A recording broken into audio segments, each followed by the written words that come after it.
Anda bertanya, Om Ben menjawab. Yang kali ini kita akan fokus terhadap satu produk yang ada di PC, yaitu memori atau RAM.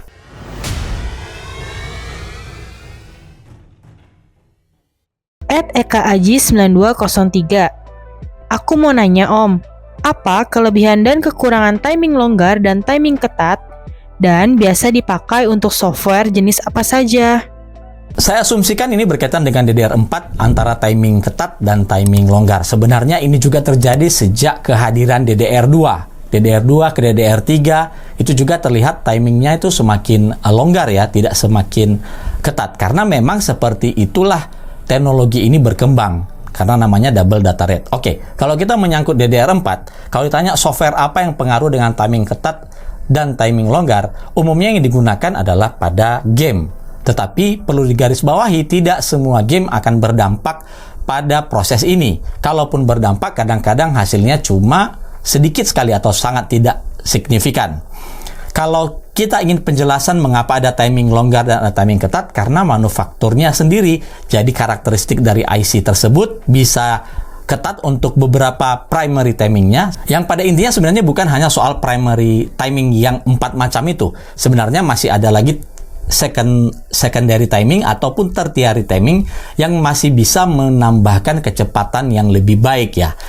Kembali lagi ke software. Kalau software, jelas jawaban saya saat ini yang lebih umum digunakan adalah software-software yang berkaitan dengan game. Meskipun itu tidak semua game. Dan umumnya resolusinya harus di resolusi rendah dan gamenya itu lebih cenderung kepada CPU bound. Contohnya saja Shadow of the Tomb Raider misalnya, atau game-game lain. Kalau dulu itu paling cepat melihatnya itu di CSGO. CSGO itu sangat pengaruh sekali dengan timing memori juga. Kalau software-software lain sampai hari ini atau sepengetahuan saya masih sedikit sekali ya. Jadi software itu harus spesifik. Beberapa seperti MATLAB, kalau teman-teman tahu itu dulu ada namanya software MATLAB. MATLAB cukup membutuhkan satu timing yang ketat ya, agar bisa lebih akselerasinya lebih tinggi. Tetapi sekali lagi tidak semua general software yang bisa.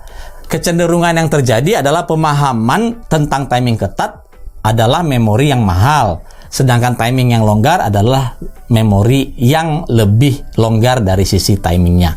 Sekali lagi, tidak hanya melulu soal timing, karena banyak hal yang harus dipertimbangkan dari setiap aplikasi atau software yang kita pakai. @dbz_tralala809. Apakah QVL RAM yang terdaftar pada Mobo udah pasti dijamin bekerja sesuai spesifikasi yang tertera? Kalau misalnya terjadi kerusakan atau memori tidak bekerja sesuai spesifikasi yang ada pada QVL, yang harus di RMA Mobo atau RAM-nya? Masalah klise yang terjadi pada QVL adalah masalah rating kecepatan yang dicapai antara si motherboard, memori, dan prosesor. Satu komponen yang selalu dilupakan adalah prosesor. Kita lihat saja misalnya AM4.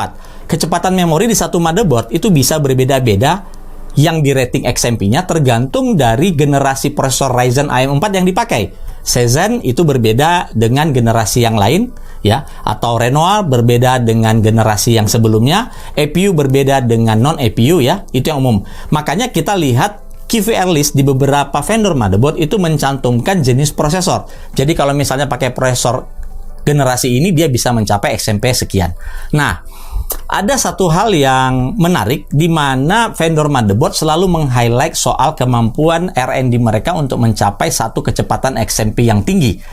Perlu digarisbawahi dengan tebal, ini dicapai dengan prosesor-prosesor tertentu yang memiliki EMC pilihan.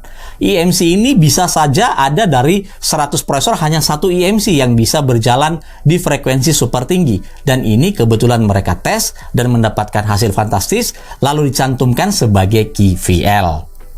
Apakah ini salah? Secara marketing ini tidak salah, tetapi misunderstanding atau salah pengertian tentang kecepatan ini bisa terjadi di market, karena saya yakin user akan beranggapan bahwa kecepatan XMP yang dicantumkan oleh vendor motherboard itu pasti tercapai dengan mudahnya.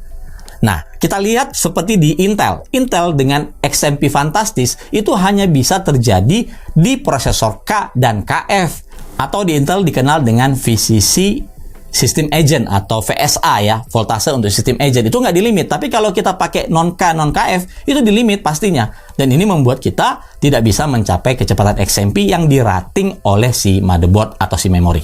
Untuk mencari kesalahannya ya susah sekali ya, karena mereka menggunakan vendor motherboard dalam hal ini itu menggunakan prosesor yang memang mereka sudah handpick dan mereka pastikan bahwa itu bisa berjalan di EMC yang tinggi.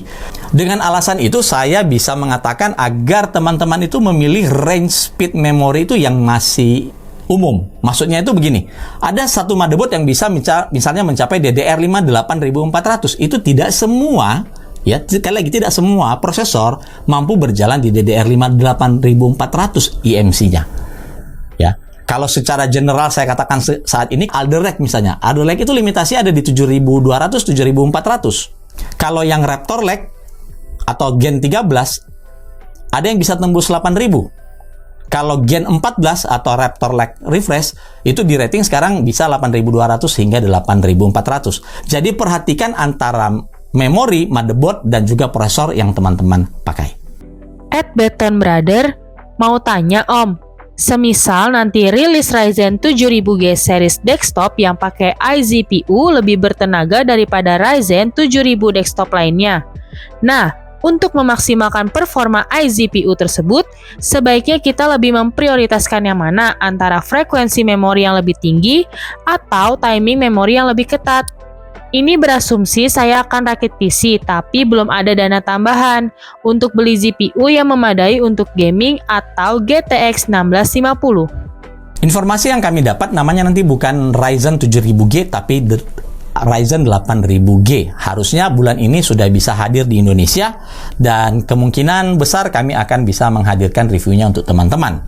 Nah, kalau ditanya apakah nanti dampak dari frekuensi DDR5 itu akan terasa, jawabannya sudah pasti terasa. Karena yang kami tahu di 8000G ini dia menggunakan IGP yang tidak seperti di Ryzen 7000 series. Kalau Ryzen 7000 series itu kan IGP-nya itu bisa dikatakan tidak bisa digunakan untuk game.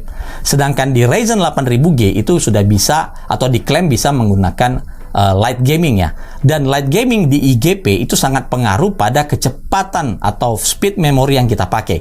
Ini belajar dari bagaimana Czen dan Renoir ya, atau 5000G, AMD 5000G dan AMD Ryzen 4000G itu sangat-sangat berpengaruh sekali pada speed DDR4 yang tinggi. Apalagi sekarang dengan menggunakan DDR5 ditambah tuning pada timing, baik itu primary timing, secondary timing, maupun tertiary timing. @dtgaming22. Halo Om mau tanya dong, ada nggak sih Om cara untuk mengoptimalkan kinerja RAM pada komputer kita bagi user-user awam seperti saya yang ingin mengoptimalkan perangkat PC-nya, salah satunya RAM? Apakah mudah dilakukan atau tidak ya? Guiding untuk melakukan tuning atau overclocking memori sebenarnya sudah banyak sekali ya. Jadi saya rasa kalau kita harus membuat itu, ini akan memakan waktu yang panjang sekali. Penanya atau yang bertanya ini bisa mencari sumber-sumber yang lain. Kita lihat saja, terus terang di Jagat Review dulu sudah beberapa kali diulas, atau bisa melihat ke channelnya Alpha Jonathan, itu juga ada mengupas soal tuning memori. Jadi ini udah berulang-ulang sebenarnya, dan banyak cara yang bisa dilakukan. Paling gampang sebenarnya adalah coba join ke beberapa grup Facebook yang ada yang memang fokus pada hardware. Di sana Anda bisa share ataupun bisa melihat seperti apa sih settingan memori orang lain yang bisa berjalan pada frekuensi yang tinggi. Perlu diingat, tidak patokannya itu harus akan selalu sama hasilnya. Karena sekali lagi parameter-parameter itu bisa berubah. Motherboard yang dipakai, versi BIOS yang dipakai, memori yang dipakai, bahkan hingga prosesor yang dipakai akan sangat mempengaruhi performa atau kenaikan overclocking yang kita dapatkan ketika kita mencoba melakukan tuning pada memori yang kita miliki. Pada dasarnya, semua memori memiliki potensi untuk di overclock atau dituning. Masalahnya, untuk melakukan ini butuh waktu, butuh ketekunan, karena saya sendiri mengalami bagaimana mencari tuning memori untuk satu modul itu bisa memakan waktu yang cukup lama, kesabaran ketika harus restart berulang-ulang. Nah, ini adalah kunci bagi seorang tuner ataupun orang yang senang dengan melakukan overclocking memori. Saya yakin di grup-grup Facebook yang banyak itu, yang memang fokus pada PC hardware itu banyak yang membahas soal tuning memori ini. Kalian bisa mengacu pada apa yang mereka capai dan tidak salahnya untuk mencontek beberapa opsi yang mereka tampilkan di screenshotnya. @wawan S5643. Cara mengukur latensi dari speed memori yang sedang aktif yang benar bagaimana? Ada postingan di internet lupa di mana dengan cara CL bintang speed memory yang sedang berjalan, misal 3600 bintang 1000. Entah 1000 itu apa? Saya terus terang tidak paham dengan maksud dari pertanyaan ini, tapi oke. Kalau yang dimaksud dengan mengukur latensi memori itu biasanya menggunakan platform atau benchmark yang umum digunakan adalah AIDA 64. Di AIDA 64 kita bisa melihat berapa latensi memori yang kita pakai sesuai dengan speed dan timing yang berjalan saat itu. Meskipun hasil AIDA 64 ini tolong diingat adalah hasil berbentuk synthetic benchmark. Jadi tidak 100% merepresentasikan kecepatan atau performa yang didapatkan pada real application. Misalnya pada aplikasi game atau aplikasi-aplikasi lainnya. Sekali lagi, untuk mengukur timing atau latensi itu menggunakan sebuah software dan AIDA 64 bisa digunakan untuk ini. Di pertanyaan ini juga ada tadi perkalian 3600 kali 1000 ya, yang penanya sendiri juga nggak paham ini apa. Oke, tebakan saya itu mungkin antara frekuensi. Jadi 3600 itu bukan satuannya megahertz. Sebenarnya satuannya itu adalah mega transfer per detik.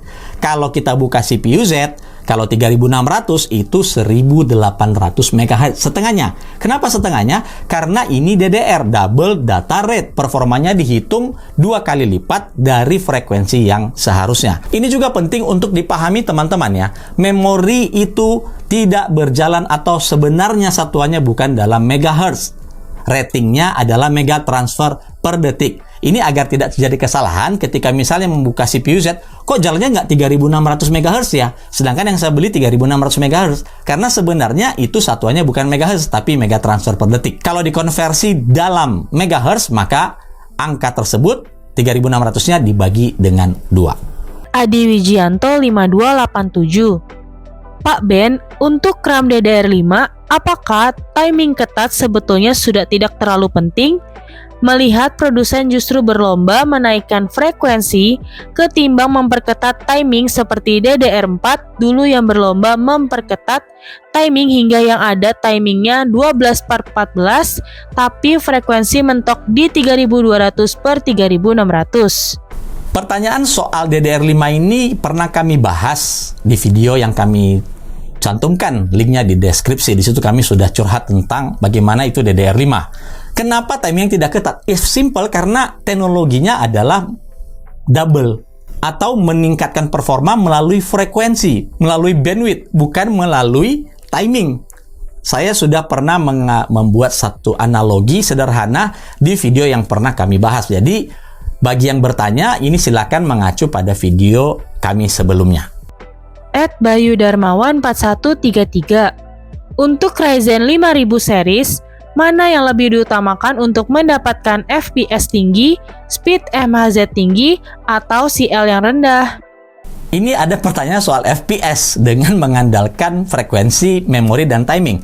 Ingat ya, sekali lagi, tidak semua game itu akan berpengaruh pada frekuensi maupun timing memori. Tergantung dari game. Dan kalau dia sudah bermain di resolusi tinggi, ini semua bisa hilang. Karena saat itu benar-benar yang diutamakan performa dari kartu grafis yang kita pakai. Bukan lagi prosesor, bukan lagi memori, kecepatan maupun timingnya. Makanya dalam mereview sebuah memori untuk menunjukkan frekuensi atau bagaimana perbedaannya antara frekuensi yang satu, frekuensi yang lain, timing yang satu dengan timing yang lain, atau dalam hal ini timing ketat dengan timing longgar, itu selalu menggunakan spesifik resolusi, misalnya 720p atau 1080p, dan gaming spesifik yang lebih cenderung pada CPU bound. Itu sebabnya tidak bisa digeneralisasikan mengenai kecepatan dan timing yang ada di memori dengan performa pada game, dengan harapan bisa mendapatkan frekuensi FPS yang tinggi. Givi of Givia. Seputar timing DDR4 pada AMD Non-X3D, apakah benar bahwa frekuensi lebih berpengaruh daripada timing RAM? Asumsi MOBO dan prosesornya hanya support hingga 3600 MHz dan aplikasi yang digunakan condong ke kemampuan RAM. Apakah mengejar 3600 meski timing longgar? Anggap CL20-an ke atas lebih bermanfaat daripada 3200 CL16 ke bawah? Kenapa tidak coba aja sendiri? Apakah aman jika trial dan error terus-menerus pada voltase DRAM 1.36V? Pertanyaan yang barusan itu baru saja kita jawab. Bahkan sudah 2 kali kalau nggak salah di pertanyaan sebelumnya. Sekali lagi, tidak selalu spesifik seperti itu, hasilnya tergantung dari software atau game yang kita pakai. Itu yang pertama. Kemudian, kalau kita mau memilih antara kecepatan frekuensi yang tinggi, ini kan spesifik tadi pertanyaannya soal AM4. Kalau kita mau menjalankan DDR4 di frekuensi tinggi, kompensasinya adalah IMC kita akan berjalan setengahnya. Itu udah pasti. Ya. Sedangkan kalau kita berjalan dengan timing ketat, itu sebisa mungkin frekuensi IMC dan frekuensi memori kita itu 1:1. Ya. Kalau frekuensi tinggi, biasanya 2:1 istilahnya. Berjalan setengahnya IMC clock frekuensi dari IMC prosesor kita.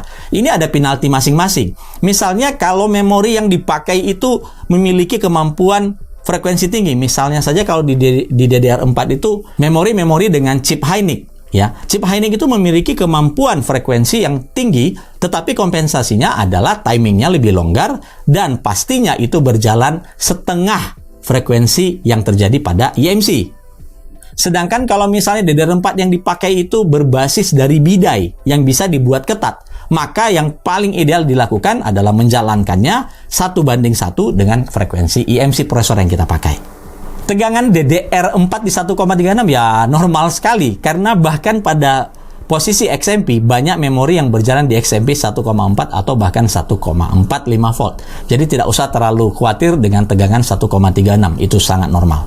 @ferrymarshall5346 numpang tanya Om Ben, RAM DDR5 non-binary versus binary, apakah ada sebabnya dibuat?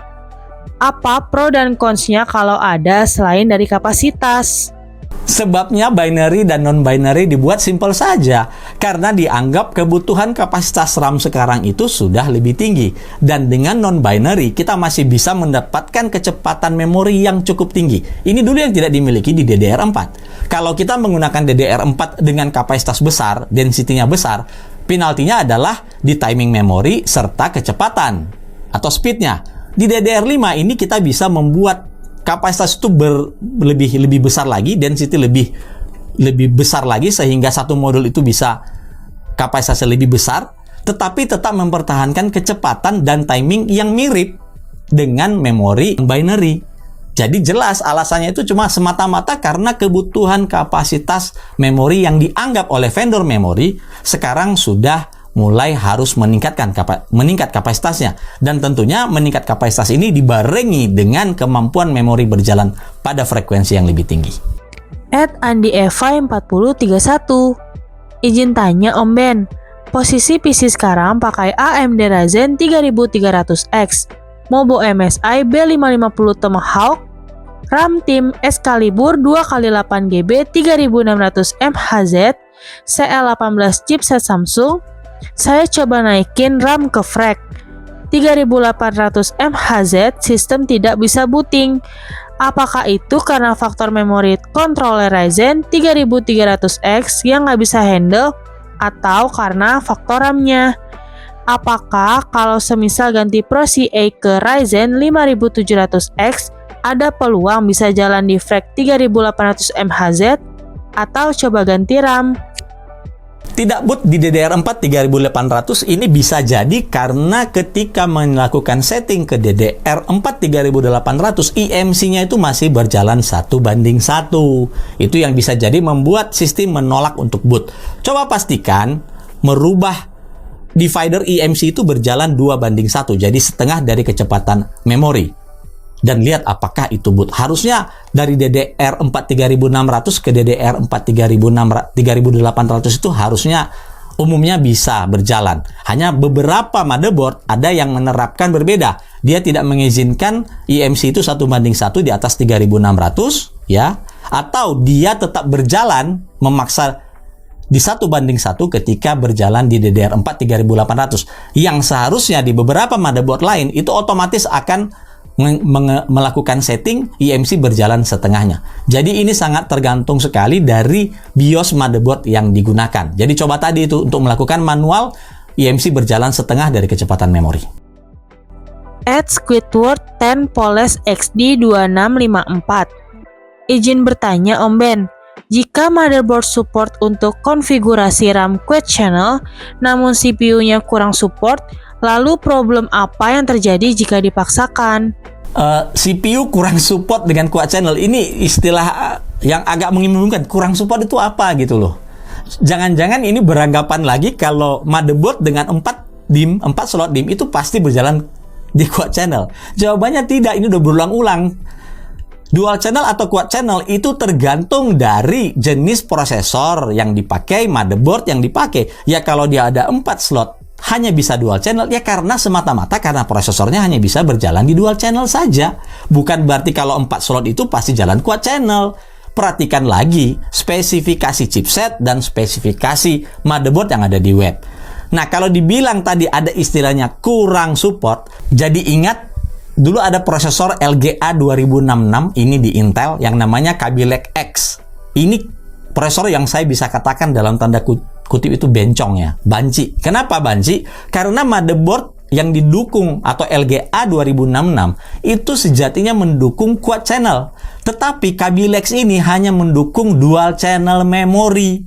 Jadi mau dipasang 4 slot memori di motherboard tersebut, dia hanya akan berjalan dual channel spesifik di prosesor Kaby Lake X ini. Tapi kalau kita pakai yang Skylake X, ya, itu tetap bisa berjalan quad channel ketika kita mempopulasi semua atau 4 DIMM yang ada di motherboard itu. Jadi ini mungkin tebakan saya, ini yang dimaksud dengan tidak optimal di quad channel. Tetapi bisa jadi juga dengan pengertian yang awal tadi, 4 DIMM motherboard tidak berarti itu harus berjalan quad channel atau mendukung quad channel. @BP1 Official Channel 534. Max memory speed untuk R5 4500 di webnya kan 3200 MHz ya Om. Kira-kira masih bisa di-push gak Om untuk mendapatkan setting maksimalnya di Mobo Asus TUF B450M Pro 2? Jawabannya bisa. Chipset yang dipakai B450 itu mendukung overclocking memori. Maksimum DDR4 3200 MB transfer per detik yang ada di website itu artinya batas maksimum rekomendasi dari si prosesor ini dari factory-nya adalah di 3200 MB transfer per detik. Apakah bisa di atasnya? Bisa. Itulah kenapa ada memori-memori dengan label XMP di DDR4 atau XMP 3.0 dan Expo yang kita kenal di DDR5 untuk memudahkan konsumen untuk meningkatkan speednya. Jadi misalnya XMP-nya 3800 hanya dengan satu kali setting yang ada di BIOS mengaktifkan XMP, maka dia berjalan 3800, naik dari 3200 yang seharusnya. Catatannya, jika memori yang kita pakai itu 3200. Kalau ke memori yang kita pakai itu hanya DDR4 2666, maka dia akan jalan di 2666, tidak 3200 loh. Jadi tolong di sini harus dipahami antara kecepatan memori dengan official spesifikasi kecepatan prosesor yang mendukung memori tersebut. Nah, cara paling gampang sekali selama yang kami tahu, itu coba aktifkan XMP-nya, terus ubah multiplier memori yang ada di BIOS. Misalnya kalau yang dipakai itu 3200, itu artinya multiplier memorinya itu 32. Coba ubah di atasnya 34, 36, ya 37 atau bahkan 38 dan coba boot tanpa mengganggu apapun dulu. Timingnya nggak usah dulu supaya bisa diketahui berapa maksimum frekuensi yang bisa dicapai dengan memori tersebut. Setelah itu baru pelan-pelan untuk menurunkan timing. Dan juga mungkin kalau tidak boot, dia bisa membutuhkan tegangan yang lebih tinggi. Di sini peranan FEDIM atau tegangan voltase itu akan pengaruh pada kestabilan memori yang berjalan di frekuensi tinggi. Jalan Pencerahan 5097. Mau tanya sedikit Om, apakah kecepatan RAM DDR5 dibanding RAM DDR4 akan berdampak signifikan dalam kita bermain game? seperti FPS-nya atau kecepatan RAM DDR5 dibanding RAM DDR4 akan berdampak hanya pada multitasking saat Windows saja? Ini sama saja sudah kami jelaskan di pertanyaan-pertanyaan sebelumnya. Jadi banyak sekali yang bertanya tentang timing dan frekuensi. Sekali lagi itu sangat spesifik pada game. Kalau kita ngacu pada game, ya spesifik gamenya itu ada, dan ini pernah dibahas berulang-ulang. Please jangan kita berpaku pada satu istilah bahwa frekuensi tinggi pasti lebih cepat atau timing rendah pasti lebih cepat. Belum tentu, dan itu juga akan terlihat apakah signifikan. Apakah saya membayar sesuatu dengan frekuensi tinggi itu akan berdampak pada produktivitas saya. Kalau kita hanya ngomong game, saya tidak tahu apakah FPS setinggi itu akan berdampak pada satu hal yang memang berguna untuk teman-teman. Saya nggak tahu. Dan sekali lagi, gamenya itu juga terbatas. Tidak semua game gitu. Baik itu DDR5 maupun DDR4. Tidak semua game. Kalau kebetulan misalnya kalian membaca review, oh ini naik, perhatikan title gamenya itu apa? Apakah teman-teman memainkan game itu? Lihat resolusinya. Kalau untuk pengujian memori saya yakin itu resolusinya hanya ada di 720p atau maksimum di 1080p. Sebab di atas resolusi itu yang lebih peranan adalah kartu grafis. Pembebanannya lebih ke kartu grafis dibandingkan pada sistem prosesor ataupun memori yang kita pakai. Kecepatan DDR5 rasanya tidak berhubungan dengan multitasking. Multitasking itu akan sangat berhubungan dengan jumlah core thread prosesor dan kapasitas memori. Semakin besar kapasitas memori, kemampuan kita untuk menjalankan multitasking itu akan lebih banyak. Artinya kita bisa menjalankan aplikasi lebih banyak dalam satu waktu bersamaan dengan kapasitas memori yang jauh lebih besar. Jadi bukan pada kecepatan. Raikudozen 5153. Om mau tanya, untuk platform AMD baik AM5 atau AM4 lebih bagus performa mana? Memori jalan 1:1 atau 1:2? Untuk di skenario gaming asumsi latasi dan ukuran RAM yang sama. Memori eMMC 1:1 atau 1:2 di speed dan timing yang sama itu nggak akan terjadi di memorinya. Kenapa saya katakan begitu? Kalau misalnya kita menjalankan DDR4 3200, itu automatically sistem itu akan berjalan 1:1 dengan timing misalnya berapa? 22 CL22 ya, kita anggap aja itu standarnya JEDEC. Tetapi kalau kita menjalankan di DDR4 4000 ya, umumnya itu pasti berjalan di 2:1,5, dan tidak mungkin timingnya seperti itu. Timingnya bisa lebih longgar lagi. Banyak orang menggunakan DDR4 3200, bukan banyak ya. Banyak persepsi konsumen mengatakan kalau menggunakan DDR4 3200 itu baiknya cari timing ketat 16, which is di saat ini itu sudah jarang sekali didapatkan. Tidak salah, itu betul. Dan harga untuk menebus sebuah memori 3200 timing ketat itu tidak murah juga. Jadi tergantung lagi. Ketika kita memiliki memori yang tidak bisa berjalan dengan timing seketat itu, maka opsinya adalah mencoba melonggarkan timing dengan kompensasi eMMC itu berjalan setengahnya, which is itu akan berdampak pada timing yang tidak bisa sama lagi. Bidai 3200 bisa 16. Begitu menginjak 4000 nggak akan bisa jalan 16 itu dengan, maksud saya itu dengan kondisi normal. Untuk sekedar benchmark bisa gitu. Pasti ada kompensasi yang terjadi di mana kita harus lose timing. Jadi idealnya bandingnya apple to apple tidak bisa terjadi dengan kalimat pada timing yang sama. Nggak akan terjadi itu.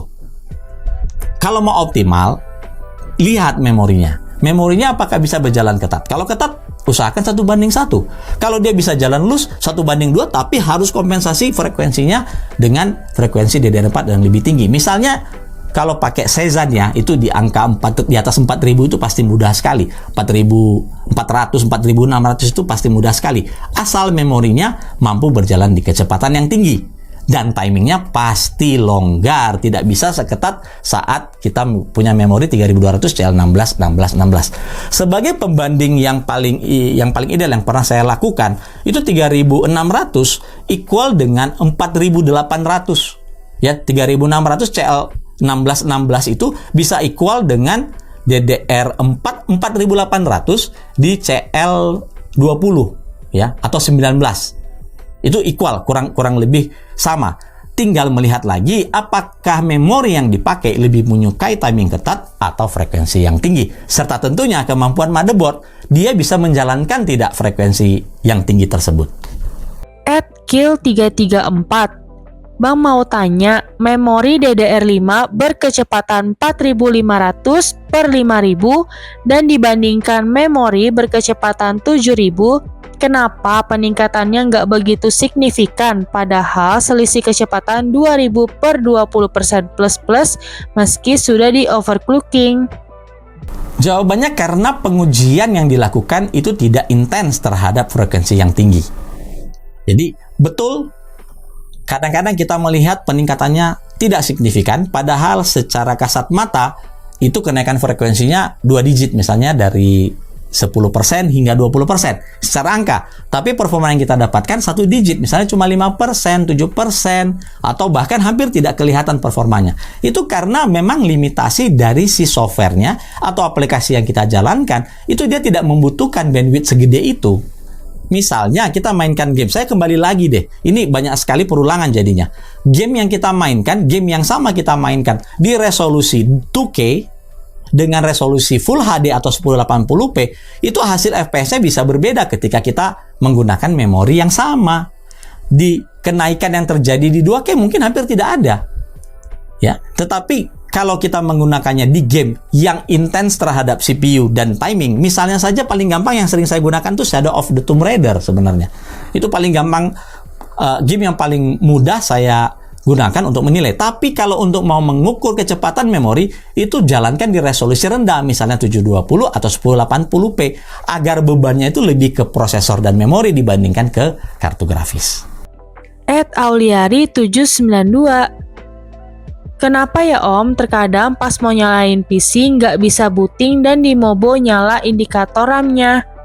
Terus setelah dicabut dan langsung dipasang lagi, terkadang langsung bisa. Terkadang perlu dibersihin dulu baru bisa. Gak sering terjadi sih, cuman kadang-kadang saja.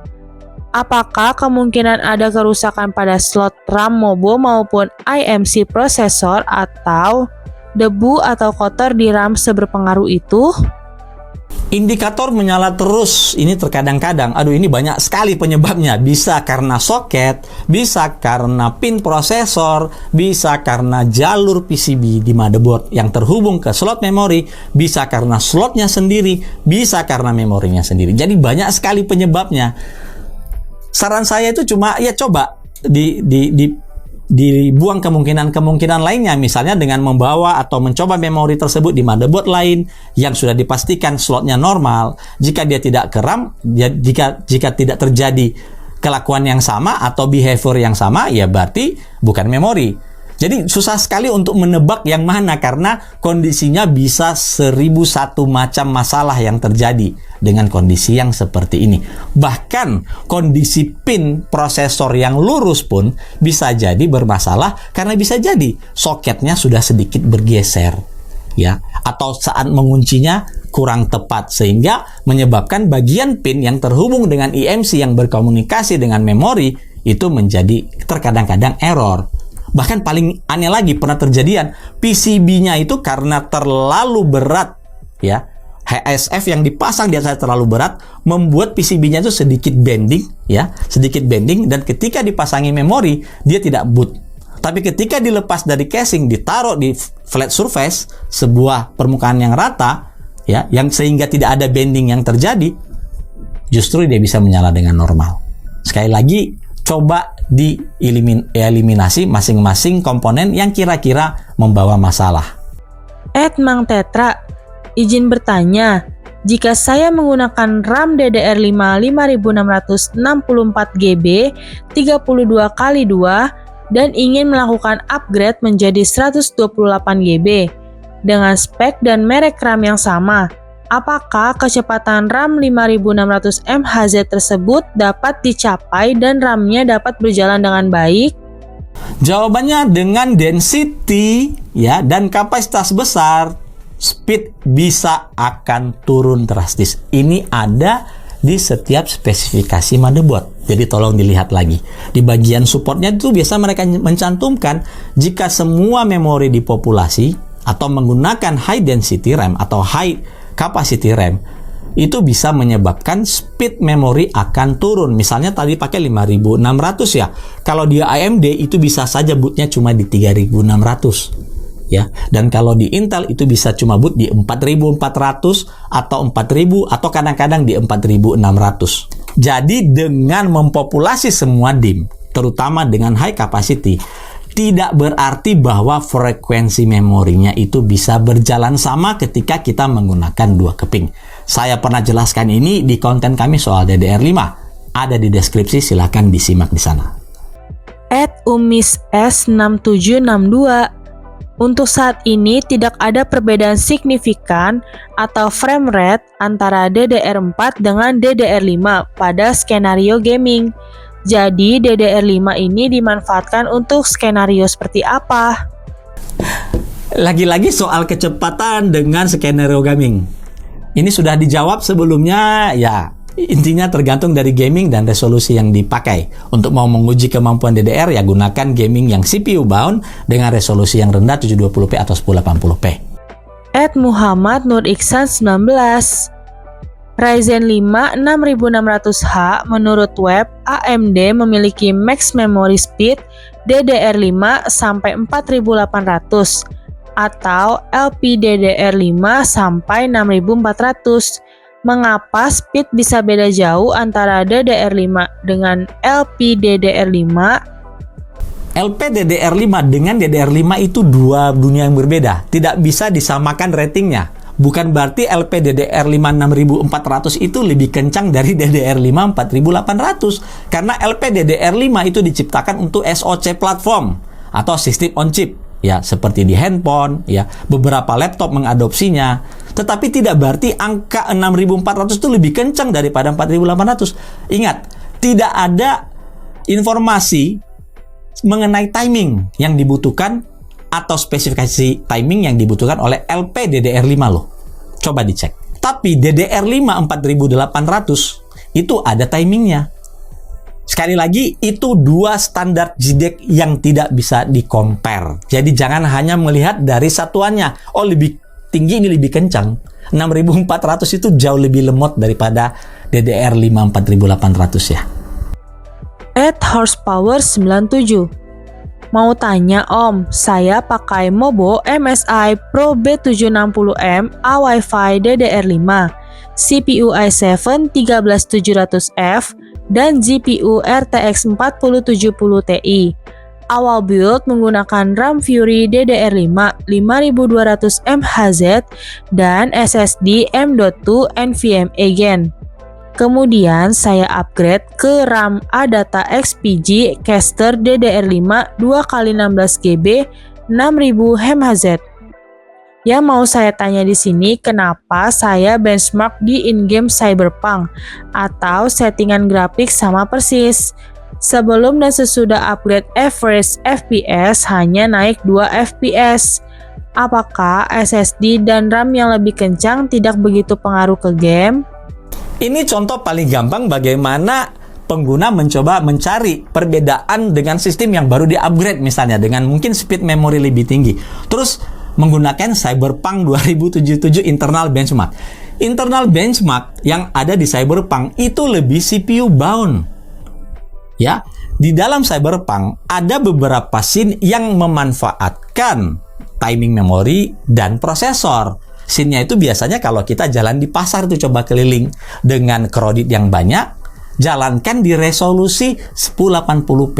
Di situ nanti akan terlihat perbedaannya. Jadi kalau tadi katanya bedanya cuma 2 fps, ya iya karena bebannya semua ke kartu grafis bukan ke memori ataupun ke prosesor. Dan game Cyberpunk 2077 itu lebih GPU bound, game yang lebih GPU bound daripada CPU bound. Jadi tidak bisa dibandingkan. Ini berkaitan dengan pertanyaan-pertanyaan. Tadi ada 5 atau 6 pertanyaan yang sama. Jadi kalau membandingkan itu harus melihat dulu ya.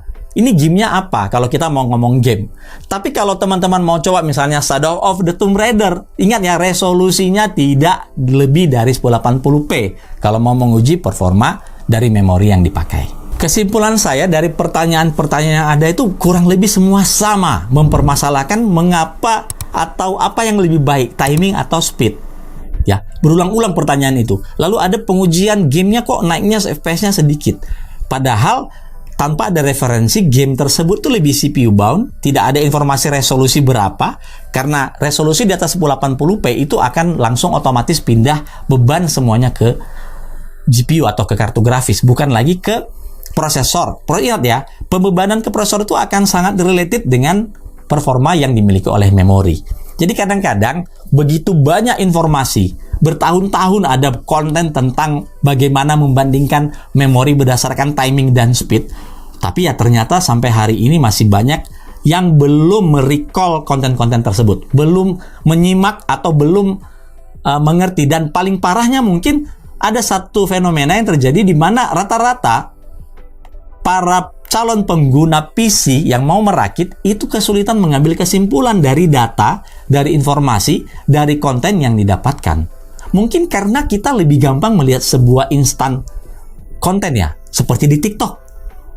Ya, 5 detik, 10 detik, 30 detik, 1 menit. Dan bayangkan informasi yang segitu jelimetnya itu dikomunikasikan dalam waktu singkat. Nah, ini mungkin yang menjadi perubahan kita dalam mengartikan sesuatu. Sedangkan kalau kita mau menjabani satu-satu, saya yakin konten 2 jam nggak akan cukup untuk membahas seperti apa memori ini. Dan memori adalah, atau RAM, salah satu komponen, bukan salah satu, komponen yang paling pelik, yang paling sulit dikomunikasikan, yang paling tricky, terutama mengenai timing, speed, compatibility. Nah, bahkan untuk memasang memori dual channel di slot yang 4 DIMM saja masih banyak yang salah. Padahal itu ada di manual book, bahkan sudah tertulis di PCB motherboard yang mana slot yang harus dipasang jika mau mengaktifkan atau mengenable dual channel memory. So, kesimpulannya, pertanyaannya semua sebenarnya sudah pernah terjawab. Hanya karena waktu ini singkat, saya tidak mungkin mengulas satu persatu, apalagi yang meminta guide. Itu saya rasa banyak sekali guide soal memori yang teman-teman bisa simak. Dan saya yakin durasinya semua panjang-panjang. Jangan berharap guide memori itu adalah dalam bentuk format video singkat 1 menit, itu nggak akan ada. Dan nggak akan dipahami juga kok. Mau diulang-ulang 1000 kali 1 menit itu juga nggak akan paham seperti apa. Itulah fungsinya XMP, itulah fungsinya Expo. Kenapa hadir? Untuk memudahkan pengertian teman-teman atau konsumen mengenai apa yang disamakan dengan kecepatan memori secara instan. Dan itu tentunya harus dibayar, karena itu sudah dibuat demikian mudah, hanya dengan 1 kali klik. Bahkan dengan informasi seperti itu pun orang masih menganggap, emang saya harus pasang, kemudian harus enable di BIOS. Saya maunya berjalan otomatis. Tidak seperti itu, Ferguson. XMP atau Expo harus diaktifkan secara manual melalui BIOS. Sampai bertemu di konten Anda bertanya, Om Ben menjawab berikutnya.